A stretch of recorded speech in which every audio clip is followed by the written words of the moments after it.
Hi guys. I wanted to do my June wrap up for the reading. I did join the Summer Romance 2018 bingo, and so far, if you could see where I X'd them out with the blue, I finished 4 books so far for the romance bingo. But overall, for the whole month of June, I had read 8, which is 2 more than what I did in June, which I'm very happy with. The first one is Expecting by Carol Grace. And if you happen to see me looking down, it's because I have them written down as well, with how many stars I rated them and everything. I rated this 5 out of 5 stars. And it caught your attention right from the get-go. You could easily read this in one sitting because it was only 188 pages.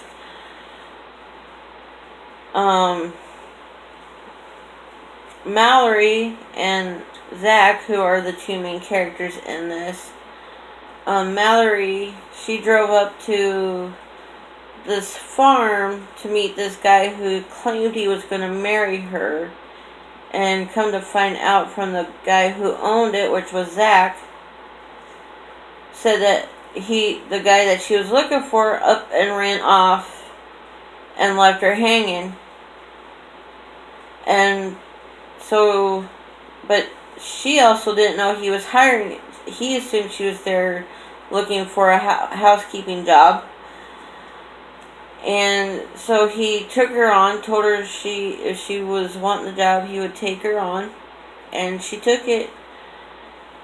But I won't go in any more details about it because it would ruin it for you. But that gives you the gist of what was going on. I really love this. I would say this has to be one of the best ones I've read so far of the romance this summer.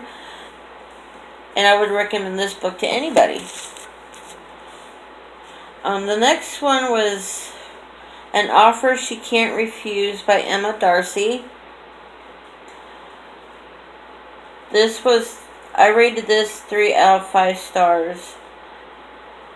And I found it lacking some sort of oomph, if you know what I mean. I felt it was kind of boring, like it was lagging. I mean, it was a good story, but it was like it was lagging something.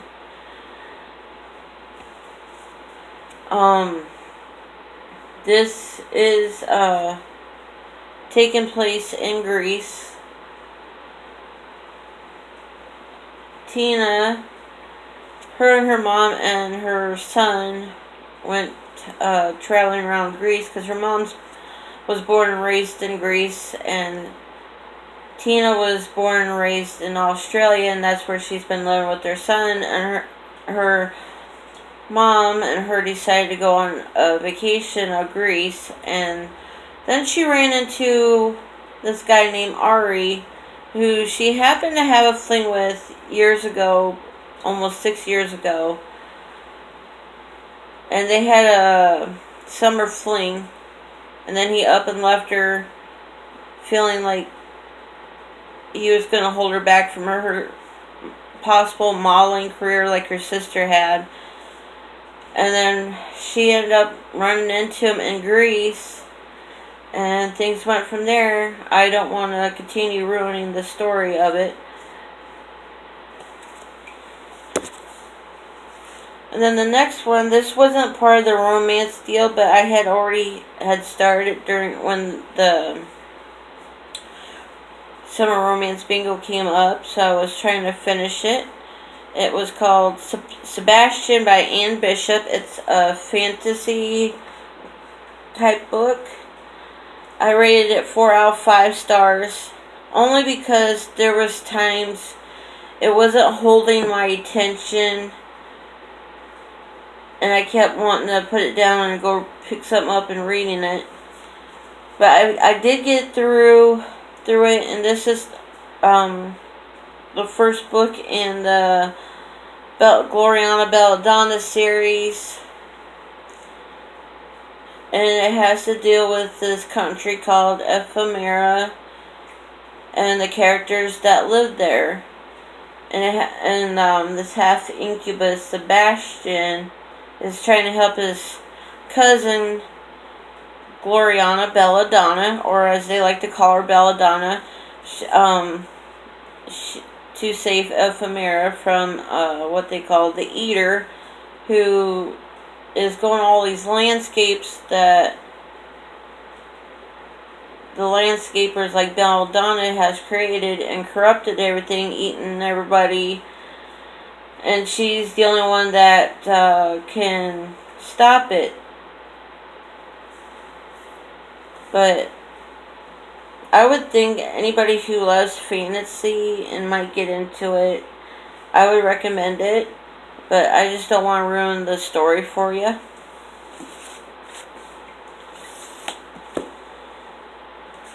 The next one is Heart at Risk by Leigh. And I rated this 5 out of 5 stars. This was a really good book. I didn't know how I was going to feel reading it. You know, because I didn't know what to expect from it. Because I never read any romantic suspense books before. But this ended up being really good. This ex-SEAL Kurt Bolin, he ends up going back to his hometown just for a visit, just a drive through, fly off his pants swerve. Wanted to see how things changed, and started running into a lot of people that he knew from back in school and everything. And he ran into one of his ex-classmates, Maddie, which she had her brother who passed away in the Navy after high school. And she ended up having a one-night stand with Kurt. He didn't know practically what happened because he was drunk off his behind. And he up and left for the Navy and left her pregnant, and she didn't want to tell him, so she was holding a lot of grudge against him. She wasn't expecting to see him when he came back. And yeah, I'll end it there because I don't want to spoil anything. And I recommend this for anybody to read. The next one I finished was Whirlwind by Nancy Martin. It's part of the Welcome to Tyler series. It's the first book in its set. I rated this a 4 out of 5 stars. All because there's just... It drug certain aspects of the story out. As far as especially the grandfather of the story, I can't remember his name, but he's kind of somewhat one of the founders for the town, and he owns a lot of properties. His granddaughter Lisa came back, and she went up to their old house figuring she could live there. Ran into a guy that he apparently had hired to look after the property even though it was falling apart. And it ended up turning out to be a mystery romance almost because of what happened in the story. I mean, I liked it overall, but it was just strange. Certain parts of it was strange. Then I finished A Court of Frost and Starlight by Sarah J. Maas. I love this. I rated it a 5 out of 5 stars. It's a novella from her Court of Thorn and Roses series. It also includes a snippet of her next book following this set.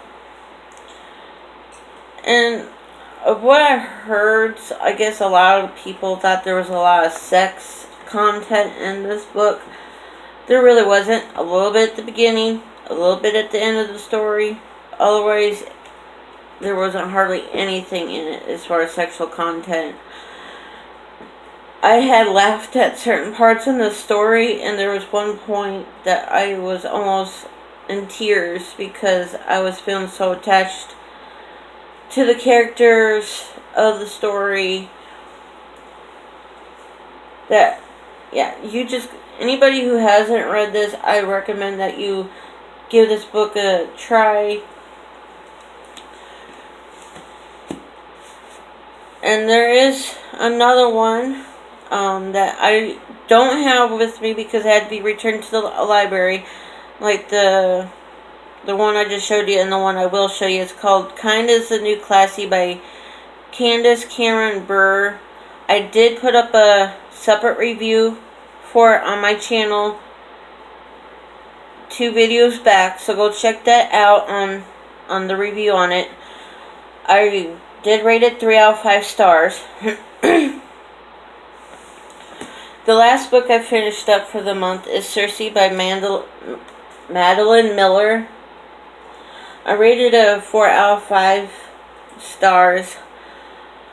All because it was a good book, good storyline. It just wasn't my cup of tea. And it all has to deal with, what's her name? And I just finished it today too. Circe, yeah. This book's all about Circe. And she grows up dealing with her father being Helios, the sun god. Things happened in her life to where between her father and Zeus had exiled her to a island by herself, all because of her witchcraft she was coming into. And the whole time she lived there, she was going through a lot of heartache. Even before she got exiled, she was going through heartache. And you will see it if you go and try this book. I mean, I gave it a good rating, so that should say something for it, even though it might not have been my cup of tea, but it was a good story overall. So for the month, I read a total of 2,219 pages. And that ends my June wrap-up. The next video I will be doing will be showing what I have to read, my to-be-read list. And I hope you all have a good weekend and take care.